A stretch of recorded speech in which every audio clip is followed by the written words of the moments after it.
Bonjour, bienvenue dans Midi Sport. Aujourd'hui, on est à Péronne.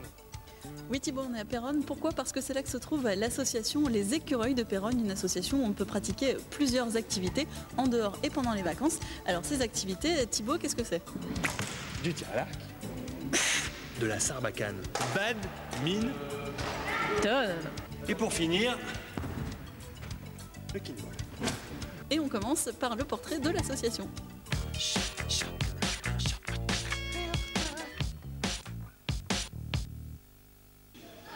Une autre idée du sport sans compétition mais qui privilégie plutôt une pratique conviviale et familiale, ce sont ces valeurs que revendiquent les Écureuils de Péronne. Cette association affiliée à l'UFOLEP, la Fédération Française Multisport. Créée en octobre 88 par Jean-Luc Valentin, président et bénévole, elle a démarré avec une dizaine d'adhérents et une seule activité, l'escalade. Au départ, c'est un projet qui est né dans le cadre du service de pédopsychiatrie à l'hôpital de jour de Péronne. On s'est retrouvés plusieurs professionnels, enseignants, psychomotriciennes, éducateurs spécialisés à vouloir monter un projet escalade.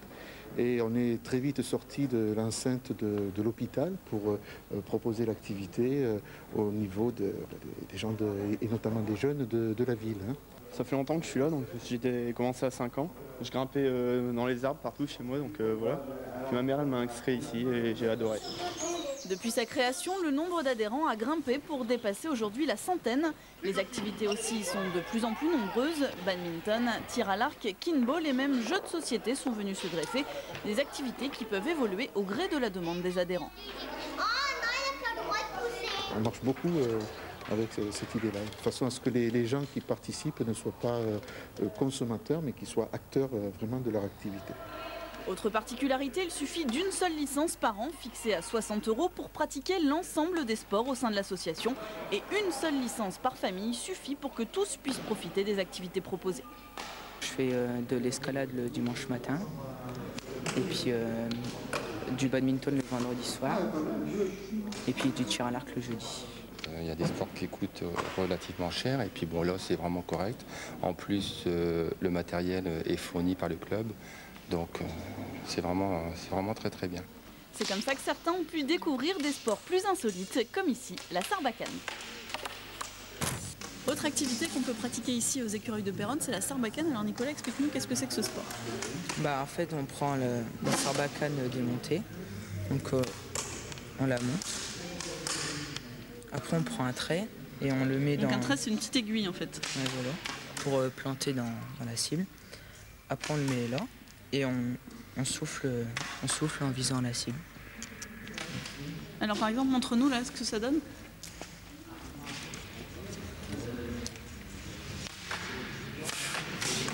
Et alors comment tu fais pour pouvoir bien viser le milieu de la cible? En fait, plus on est loin, plus on vise haut, parce qu'on a moins de puissance que si on était loin. Et après, par exemple, si on est près, on vise le jaune et on regarde dans le prolongement de la sarbacane. Alors justement, sur la sarbacane, tu vises où? Est-ce que c'est comme par exemple le tir à l'arc où tu as des petits repères, ou là tu as des repères ou pas? Il faut regarder dans le prolongement de la sarbacane. Et alors toi, tu fais aussi du tir à l'arc? Oui. Et c'est quoi le plus dur entre la sarbacane et le tir à l'arc? Tir à l'arc. Pourquoi? Le tir à l'arc, il faut quand même avoir la force pour aller jusque sur la cible. Eh bien, merci beaucoup. Alors maintenant, on va découvrir une autre activité qu'on peut pratiquer ici, c'est le kinball.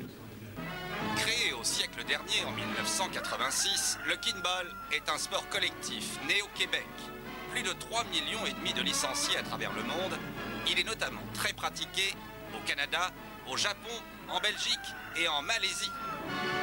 Ce sport se joue avec une grande balle qui mesure 1,22 m et pèse 1 kg. Elle se passe d'équipe en équipe sans toucher le sol. Le kinball possède sa propre fédération internationale. Ok, merci pour le cours d'histoire. C'était vraiment très intéressant. Mais ce qu'il faut retenir avant tout, c'est que le kinball est un sport d'échauffement. Le but du jeu est simple, 3 équipes sur le terrain. Celle qui a le ballon doit le passer à l'une des 2 autres équipes en l'appelant. La réception doit se faire à genoux sans que le ballon ne touche le sol. Il faut ensuite renvoyer la balle à une autre équipe en essayant de la piéger.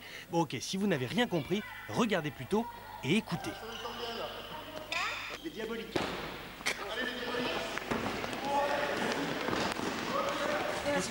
Qu'est-ce qui vous plaît là-dedans, les filles? C'est quoi? La balle. Elle est rose. Elle est belle. Elle est rose et elle est belle en fait. C'est léger. Bah ouais. On s'amuse bien. Le jeu. C'est un sport ça ou pas? Oui. Bah oui. Non. Pourquoi c'est un sport? Bah si, parce que... Parce qu'il y a une balle, il y a des sports avec des balles. Parce que c'est comme du volley. Non, pas du tout. Bon, c'est à peu près comme tu voulais. Bon. Allez-y, montrez-moi comment vous faites.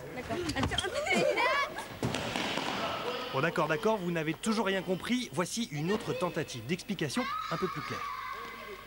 Il n'y a pas de situation de repos puisque pour pouvoir récupérer la balle, il faut obligatoirement être en coopération les uns les autres et être à trois pour récupérer le kinball. Le kinball, ne vous y trompez pas, est un véritable sport physique, codifié par des règles et disputé en championnat. Mais c'est aussi un outil d'éducation repris par l'UFOLEP. Et quand l'UFOLEP s'en mêle, c'est que c'est forcément très ludique. L'intérêt, c'est aussi de savoir se situer sur un terrain. C'est pas celui qui va courir le plus vite qui va être le plus performant. Être en équipe, être soudé et savoir se situer, s'organiser. Donc ça permet une ouverture à tous. À Péronne, vous pouvez donc jouer avec cette grosse baballe rose. Il existe aussi une structure à Amiens ainsi qu'une fédération française, à vous de voir. Pour info, au Japon, il paraît que c'est un sport très tendance. Alors, nous voilà sur le mur d'escalade de Péronne avec Antoine. C'est lui qui organise et qui supervise un petit peu ce mur. Alors d'abord, moi je voudrais savoir pourquoi il y a autant de couleurs. Comment on fait pour s'y retrouver? Il y a un code de la route de l'escalade ou pas? Ouais. Il y a ce code, ça se reconstruit en niveau de 3 à 9. Plus on monte vers le 9, plus c'est compliqué. Là, on est sur quoi par exemple? Là, il y a ces toutes prises. Par exemple, si on veut prendre que les jaunes, c'est du 4